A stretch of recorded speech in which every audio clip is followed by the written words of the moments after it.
पैसा एवढा बेकार आहे ना की नसला ना तर आम्हाला किंमत कळते की त्यावेळेस आपल्याकडे पैसा असता तर ही गोष्ट नसती झाली. लहान मुलगा होता त्यावेळेस मला असं वाटत होतं की माझ्याकडे पैसा असावा तर मुलगा माझा वाचला असता. मी बऱ्याच जणांना मागितलं पण त्यावेळेस मला कुणीही मदत नाही केली. नमस्कार, मी दत्तात्रय संगपाळ. बेधडक चर्चेमध्ये आपलं स्वागत आहे. दर्शको, आपण सध्या पुण्यामध्ये पुणे पिंपरी चिंचवड या भागामध्ये. ताई नमस्कार. नमस्कार. कोणता व्यवसाय हा? मी हा वडापावचा स्टॉल चालू केलेला आहे. काय काय इथं वडापाव मिळतो, पॅटीस मिळतं, भजी मिळतात, कांदा भजी मिळतात, बटाटा भजी मिळतात आणि चहा असतो. सुरुवात कशी झाली? किती वर्ष? सुरुवात गेल्या वर्षी केली होती.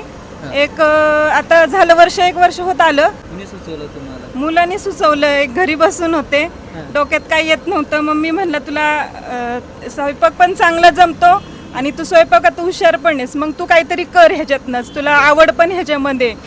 तर मग त्यांनी सुचवून दिल्यानंतर मग मी प्रयत्न केला, घराबाहेर पडले.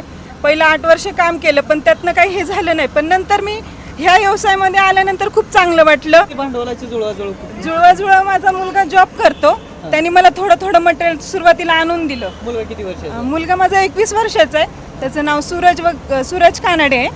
तो 21 वर्षाचा आहे. तो जॉबला असतो. मुलगा व्यवसायासाठी आईला मदत करतो? हो, म्हणजे मला त्यांनी व्यवसायासाठी मदत केली. जॉब काय करतो त्याच्या अगोदर? मी कपड्याच्या दुकानामध्ये होते. 8 वर्ष कपड्याच्या दुकानात काम केलं. ती परवडत होतं का? ती नाही, ते नव्हतं परवडत. त्याचा वेळ पण जास्त जायचा, पेमेंट पण कमी होता.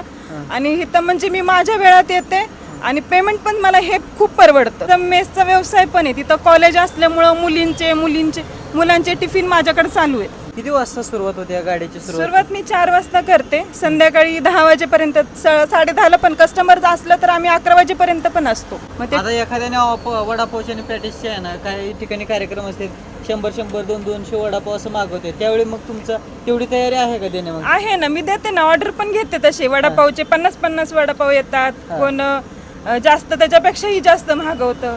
या गाड्यावरती किती जण काम करते आता? ह्या गाड्यावर मी असते, माझे मिस्टर असतात, संध्याकाळी माझा मुलगाही येतो.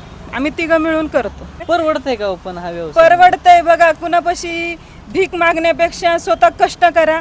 आणि हा पैसा एवढा बेकार आहे ना की लाचार बनवतो माणसाला. त्यापेक्षा आपण जिद्दीने कष्ट करा आणि खूप कष्ट करा की त्या कष्टाला काही होत नाही, मरण येत नाही कष्टाला. पण कष्ट करा, पर्याय नाहीये. कष्टाला पर्याय नाही. ही पत्ता काय आहे इथलं? हा रिव्हर रोड आहे, सारस्वती बँकेच्या समोर, दर्शन हॉलच्या बाजूला असा पत्ता आहे, पिंपरी चिंचवड. पिंपरी चिंचवड.